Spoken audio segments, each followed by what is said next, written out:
Salut à tous, vous avez une question? J'ai peut-être la réponse.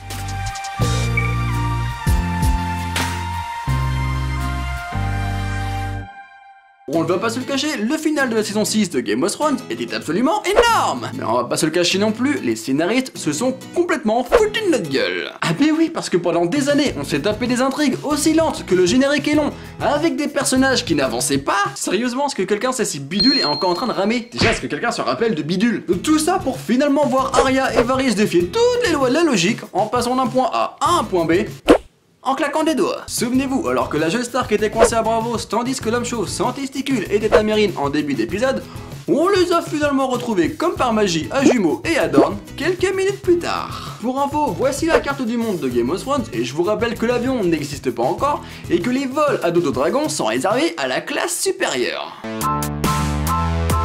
Mais alors, comment c'est possible? Eh ben c'est pas compliqué, ils se sont tout simplement téléportés. Hein? Non, évidemment, je rigole, hein. À en croire Brian Cogman, l'un des scénaristes de la série, la vérité est beaucoup plus logique que ça. Ainsi, alors que de nombreux fans le questionnaient sur cette apparente incohérence, il a profité de son compte Twitter pour dévoiler les timelines des différentes histoires ne sont pas nécessairement liées. Cela nous évite d'avoir des choses du genre Arya est coincée dans un bateau pendant 4 épisodes.